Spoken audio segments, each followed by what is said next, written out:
భూతియా flat 1990లో Sachin తండ్రి వినోద్ తన పాత ఉద్యోగాన్ని వదిలి కొత్త ఉద్యోగం చేయడం ప్రారంభించారు. అప్పటికి 8 ఏళ్ల సచిన్ తన పాత ఇంటిని విడిచిపెట్టాలనుకోలేదు. కాని అమ్మ, అక్క బుజ్జగించడంతో అతడు అంగీకరించారు. పురాతన ఇంటిని వదిలి కొత్త ఫ్లాట్కి వెళ్లేందుకు సచిన్ కూడా చివరికి సిద్ధమయ్యాడు. సచిన్ తండ్రి వినోద్ కు ఉండేందుకు 2 బెడ్రూమ్లు ఉన్న ఓ ఫ్లాట్ ఇచ్చాడు. ఆ ఫ్లాట్ దాదాపు 5 ఏళ్లుగా తాళం వేసి మూసిపెట్టబడింది. ఆ ఫ్లాట్ బాగా పాతది కనిపించేది. గదుల ప్రతి మూలలో ధూళి జాలాలు మాత్రమే కనిపించేవి. సచిన్ తల్లి ఆ ఇంట్లో అడుగు పెట్టగానే ఏదో తెలియని అశాంతి అనిపించేది. వినోద్ మరియు ఆయన కుటుంబం అసలు నూతన ఇల్లే కోరుకున్నారు. కానీ అందుబాటులో ఉన్న కొత్త ఇల్లు ఖాళీ కావడానికి మరొక సంవత్సరం వేచి ఉండాల్సి ఉండేది. అందుకే వినోద్ ఆ పాత ఫ్లాట్లోనే తాత్కాలికంగా నివసించడానికి ఒప్పుకున్నారు. కానీ ఆ ఇంట్లో మొదటి రోజే ఈశాన్యమైన సంఘటనలు ప్రారంభమయ్యాయి. జాలాలు తీసే ప్రయత్నం చేయగానే అయిన ప్రతిరోజు ఆ ఫ్లాట్ మూలల్లో ఉన్న జాలాలు మళ్లీ మళ్లీ కనిపించేవి. అంతేకాకుండా వినోద్ మరియు ఆయన కుటుంబం నిద్రపోతున్న సమయంలో ఆ ఫ్లాట్ లోపల ఎవరో నడుస్తున్నట్లుగా అడుగుల శబ్దాలు వినిపించేవి. ఇంట్లోకి వచ్చిన మొదటి రోజే సచిన్ బాత్రూమ్ గోడపై పెద్దగా కాలిన మచ్చను చూశాడు.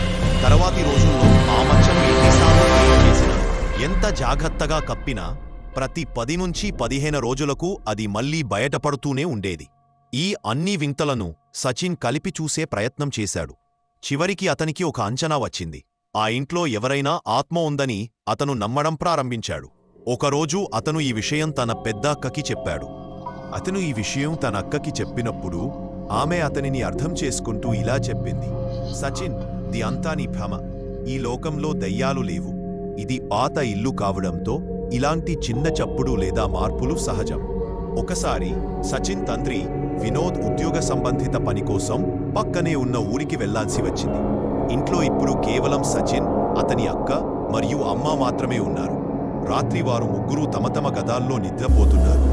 అమ్మ తన బెడ్రూమ్లో. అప్పటికే రాత్రి సుమారు 1 గంట అయింది. సచిన్ తల్లికి నిద్ర సరిగా రాలేకపోతుంది. ఆమె నిద్ర మధ్య మధ్యలో తలెత్తుతుండేది. ఆ రాత్రి కూడా ఫ్లాట్ లోపల అడుగుల శబ్దాలు మళ్లీ వినిపించసాగాయి.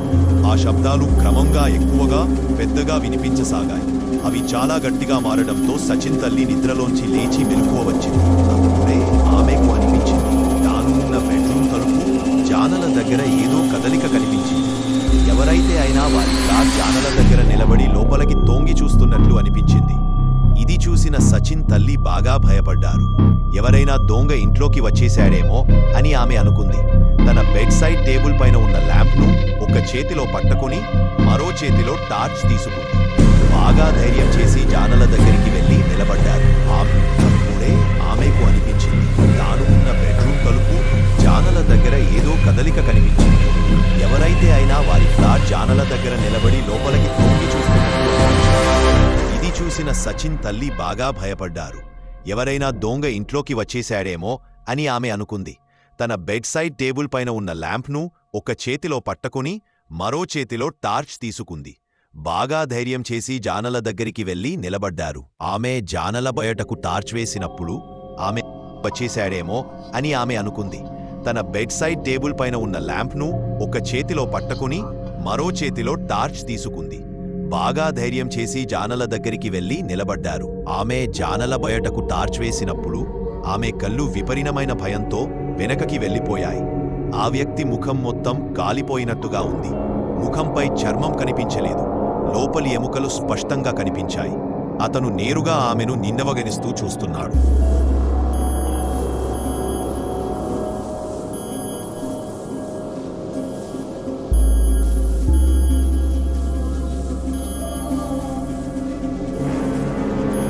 ఇది చూసిన సచిన్ తల్లి చేతిలో ఉన్న టార్చ్, అక్కడే టార్చ్ ఆమె చేతుల నుండి కింద పడిపోయింది.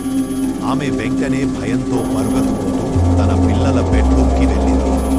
ఆమె గది లోపలికి వెళ్లి అన్ని లైట్లు వేసి భయంతో ఏడుపు మొదలుపెట్టింది. తల్లి ఇంత భయపడి ఏడుస్తుండటం చూసిన సచిన్ అక్క తక్షణమే అపార్ట్మెంట్ సెక్యూరిటీ గార్డును పిలిపించింది. గార్డు వచ్చి లోపలికి అడుగుపెట్టిన తర్వాత సచిన్ తల్లి ఆ సంఘటనను అన్నింటినీ వివరంగా చెప్పింది.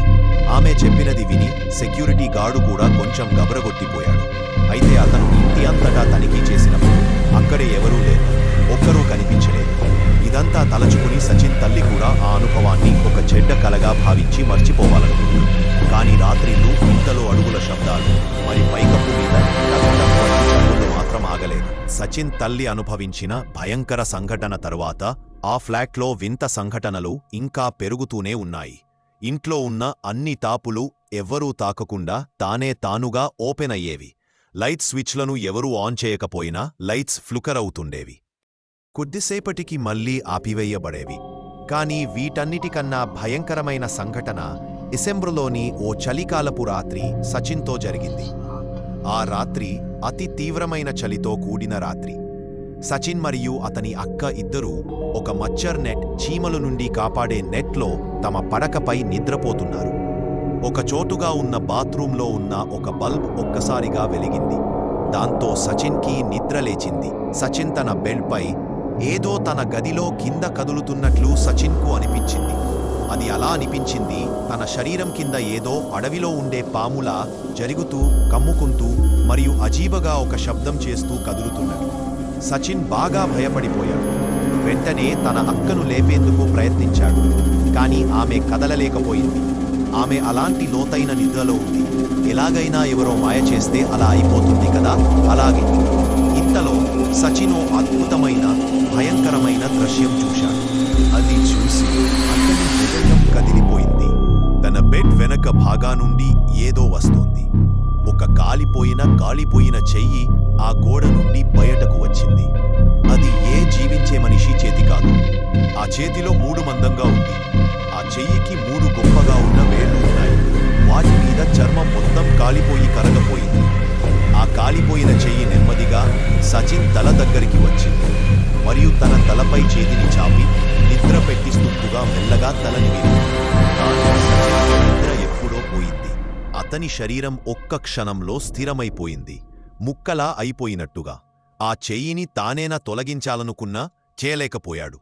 కొన్ని నిమిషాల తరువాత ఆ చెయ్యి తానే వెనక్కి లాగుకునిపోయింది. సచిన్ వెంటనే తన ముఖంపై దుప్పటి వేసుకుని షాక్లో పడుకున్నాడు. అతని నిద్రలేని భయం అంతా బయటకు వచ్చింది. అతని బెడ్ తడిగా మారింది, ఎందుకంటే అతను భయంతో బెడ్లోనే మూత్ర విసర్జన చేశాడు. ఆ మొత్తం రాత్రంతా సచిన్కు తన పడక కింద ఎవరో లేదా ఏదో జరుగుతుంటున్నట్టే అనిపిస్తూ ఉండింది. కాని అతను భయంతో ఒక్క మాట కూడా పలకలేకపోయాడు. సచిన్ ఏమీ చేయలేకపోయాడు. తరువాత రోజు ఉదయం సచిన్ ఆ ఘటను అందరికీ చెప్పాడు. అప్పుడు సచిన్ తల్లికి పూర్తిగా అర్థమయ్యింది, ఆ ఫ్లాట్ నిజంగానే హాంటెడ్, అంటే భూతియా ఇల్లు అని. ఆమె వెంటనే వినోద్కి ఫోన్ చేసి వెంటనే ఇంటికి రావాలన్నారు. అందరి భద్రత కోసం అదే రోజున వారి మొత్తం కుటుంబం కంపెనీ గెస్ట్ హౌస్కి షిఫ్ట్ అయిపోయారు మరియు అక్కడే ఉండడం మొదలుపెట్టారు. కొన్ని రోజుల తరువాత వారికి ఒక వ్యక్తి ద్వారా ఆ ఫ్లాట్లో ముందు నివసించిన అద్దెదారుని గురించి వివరాలు తెలిసాయి. సుమారు 5 సంవత్సరాల ఆ ఇంట్లో ఒక కెమికల్ ఇంజనీర్ నివసించేవాడు. ఒక వ్యాపార ప్రయాణంలో భాగంగా అతను చాలా భయంకరమైన ప్రమాదానికి గురయ్యాడు. ఆ ప్రమాదంలో అతను ప్రాణాలు కోల్పోయాడు. అతని మరణ వార్త విని అతని తండ్రికి తీవ్రమైన మానసిక దెబ్బ తగిలింది. ఇవి అన్నీ ఆ కెమికల్ ఇంజనీర్ తండ్రి ఆత్మే కావచ్చు.